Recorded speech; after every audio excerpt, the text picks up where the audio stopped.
Olá, estamos começando mais um Conversando com Analista, hoje no jardim da minha casa. Aliás, todos os vídeos eu estou gravando em casa. É um convite que eu estou fazendo a você a vir comigo, a participar desse programa, dessa série Conversando com Analista, que a gente está falando de temas os mais variados possíveis. É como o analista, né, no seu consultório recebe seus pacientes.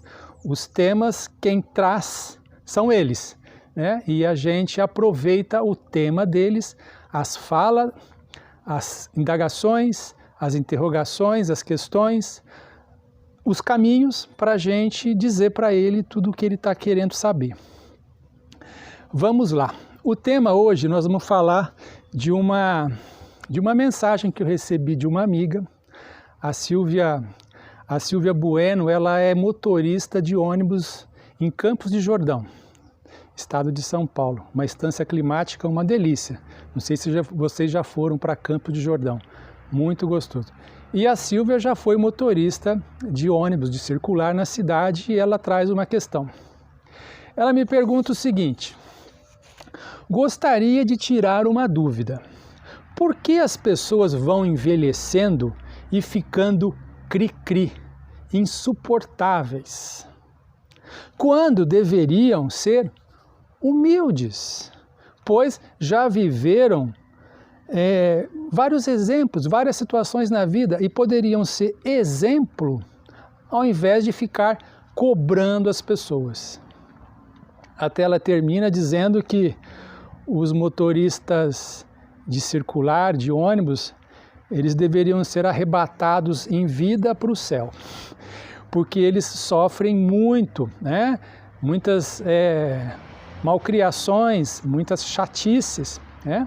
E eu queria mandar um abraço para todos os motoristas que estão nessa pandemia aí trabalhando, né, nas cidades, levando a gente para todo lugar e tendo que lidar com vários clientes, né, como a Silvia colocou, vários clientes difíceis. E ela está me dizendo por que as pessoas que vão ficando mais velhas vão ficando chatas, cri-cri, insuportáveis. Bom, eu poderia comentar duas coisas disso. A primeira coisa que me vem à cabeça nessa situação, como se você estivesse falando para mim, eu estivesse te ouvindo, me vem a palavra controle. Controle, controlar. É como se fosse uma necessidade nossa do ser humano de controlar as pessoas, de controlar o mundo que nos cerca, fazer com que aquilo fique tudo previsível, que aquilo não saia do padrão, para que a gente possa ter segurança, para que a gente possa ter conforto. Então, a gente vê isso desde pequeno. Nossa mãe, nosso pai, nos cobrando, nos ensinando, que eu acho que é legal, que é educação. O problema é quando isso passa do ponto, né? Eu tenho uma amiga que me dizia assim, de uma forma assim, bem triste, que a mãe dela não era uma mãe. A mãe dela era uma educadora. Estava o tempo inteiro dizendo, isso é errado, você tem que fazer assim, você não tem que fazer assim, você não pode fazer isso, né? Um superego que a gente chama desse tamanho em cima da criança, dizendo tudo que ela não deveria, que ela não poderia, só não, não, não, né? Quantos pais a gente tem nessa forma de cobrar a gente de forma assim intensa? E a gente continua tendo essas pessoas nas nossas vidas, né? Os nossos gerentes, os nossos chefes, né? Que muitas vezes são patrões, são rígidos, não aprenderam a questão da liderança, o que é liderar pessoas, que é a capacidade de influenciar as pessoas a fazerem o que você quer, mas influenciar, não mandar, não impor, não subjugar, que é o que a gente vê muito, né, nessa questão do outro querer ter o controle sobre o outro, sobre a situação. A gente vê muito isso nos relacionamentos também, marido e mulher, né? Essa imposição de um sobre o outro. O que você fez, o que você está fazendo, você não devia ter feito, o que aconteceu, né? Que os homens até têm piadas a respeito disso, né? Que chega em casa, a mulher vem e papapá, e papapá, e papapá, e aquela coisa tipo assim, é como ela disse, é mais uma canseira, é mais uma encheção do que um aviso oportuno. eu acho que os avisos oportunos são diferentes de uma pessoa cri-cri. Um aviso oportuno para um motorista de ônibus, tipo assim, motorista, eu acho que você está correndo demais, não tem por que você querer compensar o atraso colocando em risco a vida dos passageiros. Beleza, é uma coisa, mas aquele cri-cri que fica o tempo inteiro, por que você fez isso? Mas você está parando muito, mas você não vai andar? Mas está andando demais, para, ó, cuidado, não sei o quê. E sai do ônibus, ó, não sei o quê, não sei o quê. São feedbacks de uma certa forma, mas não são assim, feedbacks positivos, são negativos. Então, por quê? Porque tem essa necessidade de controlar. Controlar o que está em volta de você, controlar a vida dos seus filhos, controlar a vida do seu marido, controlar a vida dos seus funcionários, controlar a produção, controlar... Então tudo isso fica insuportável, essa necessidade de você querer controlar o outro. E a gente sabe que a gente não controla nem a gente. Não é verdade? A gente não consegue nem controlar a gente, porque a gente fala assim, putz, eu não devia ter feito isso. Putz, o que eu acabei fazendo? Eu não devia ter falado, eu não devia ter feito. E a hora que você viu, você já fez, você fala, putz, né? Agora você imagina você ter um superego desse, né, do lado, né, o tempo inteiro te buzinando, pipi, pipi, pipi, pipi, fica insuportável. Outra palavra que ela traz, que eu acho que vale a pena comentar, porque uma das experiências nossa de analista é que a gente não tem a verdade. A gente pega a verdade das pessoas, a gente pega a verdade do paciente. Ela trouxe a palavra cri-cri, insuportável, e eu fiz uma conversa sobre isso, sobre o controle. Outra palavra que ela nos traz chama humildade. Ela disse que, poxa, as pessoas depois de uma certa idade, de ter já vivido uma vida, várias experiências, poderiam dar exemplo, poderiam ser humildes, Não essas pessoas arrogantes, prepotentes, chatas, nojentas, que não tem a ver muito, com uma experiência bem aprendida de vida, segundo ela. E eu concordo com ela. Eu concordo com ela porque a humildade, ela vem de humus. Humus quer dizer terra. Terra quer dizer realidade. E a realidade nos ensina o tempo inteiro. E uma das coisas que a realidade nos ensina a respeito do tal controle é que a gente não tem controle de nada. A gente não tem controle da nossa vida. A gente não tem controle da situação econômica, dos nossos filhos, dos nossos maridos, das nossas esposas, dos nossos pais. Nós estamos passando por um momento de pandemia onde a situação vida, saúde, está extremamente ameaçada. A situação econômica está extremamente ameaçada. E nós estamos passando por aqui, por uma crise que não depende muito da gente querer mudar, não tem como. O vírus está aí, o vírus está solto e tudo em função do vírus criou toda uma situação social para lidar com esse agente destruidor. Então todos nós estamos com medo, todos nós estamos receosos, mas nós estamos ao quê? Aprendendo a lidar com isso. Nós vamos ter que aprender com essa nova realidade que é esse vírus, mais um vírus. Nós temos que, mais uma vez, aprender a lidar com isso. Por quê? A gente não tem o controle absoluto. Por mais que você se tranque em casa, como eu coloquei um exemplo de uma amiga, que ela se trancou dentro de casa para ela não ser contaminada. Esses dias eu falei para ela, olha, você está na hora de sair da sua jaula, da sua prisão, porque senão você vai morrer aí. Você vai morrer aí por subnutrição, você vai morrer por enfraquecimento, aí você vai ter que ir para um hospital. Você vai para o hospital, você vai chegar lá, você vai pegar um vírus, você vai pegar uma pandemia correndo dela, vai pegar um Covid, desculpa, correndo, quer dizer, então...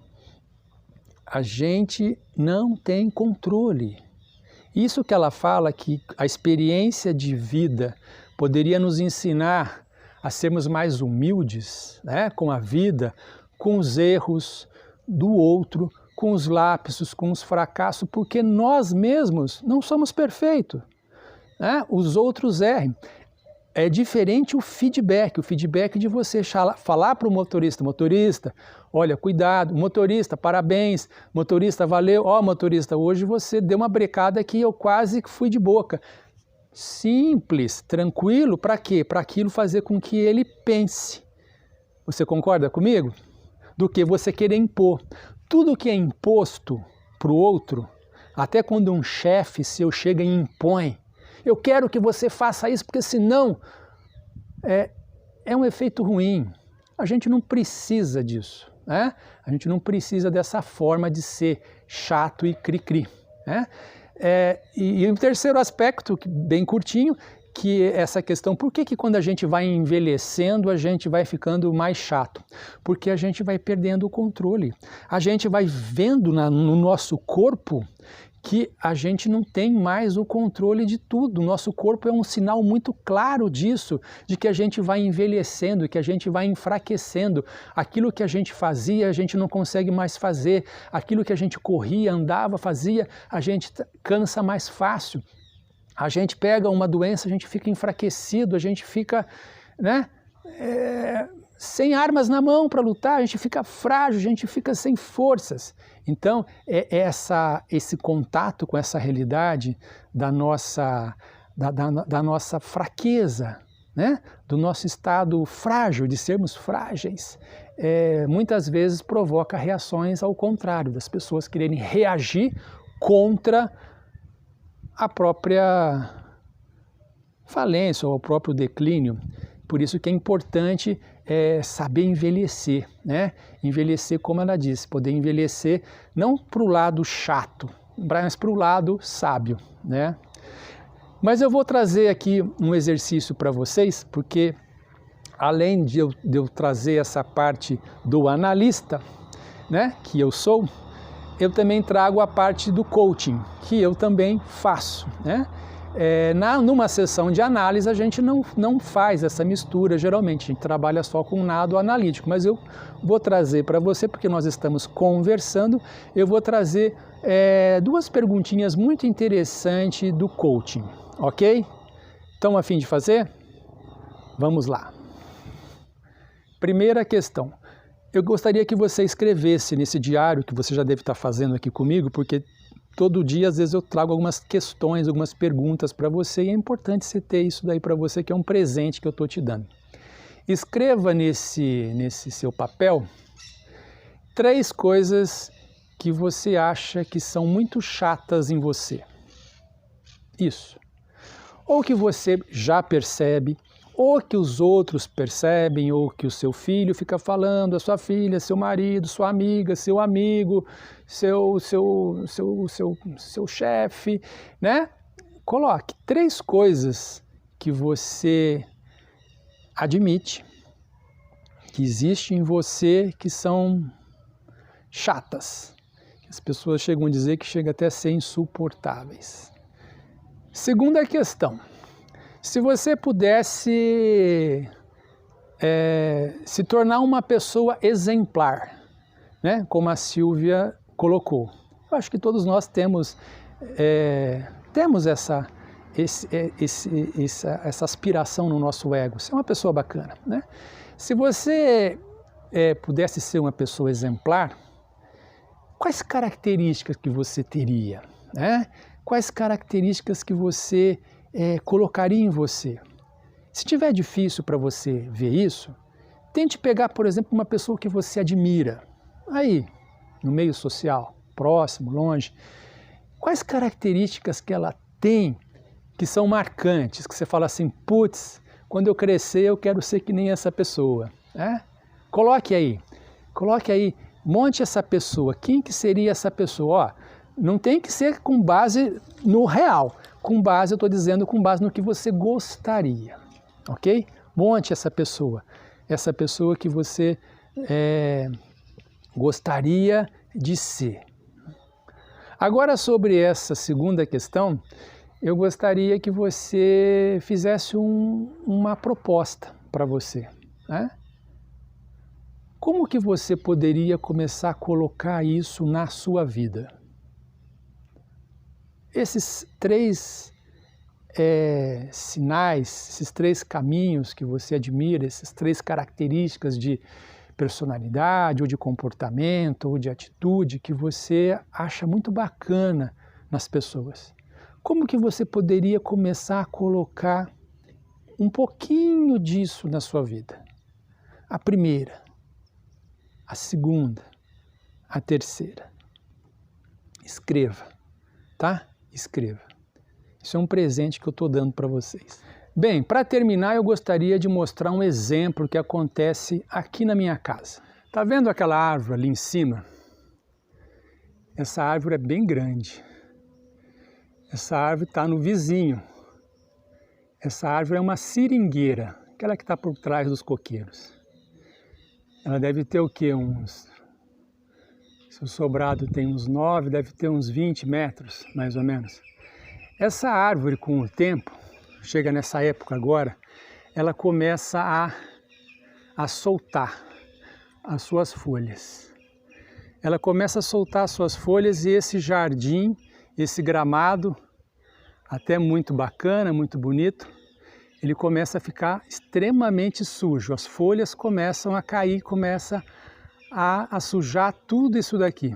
E um certo dia o meu sogro, o seu Wilson Tomás, estava passando a vassoura aqui nesse gramado e a hora que ele olhou para trás, ele falou assim: meu Deus, isso aqui é serviço de louco.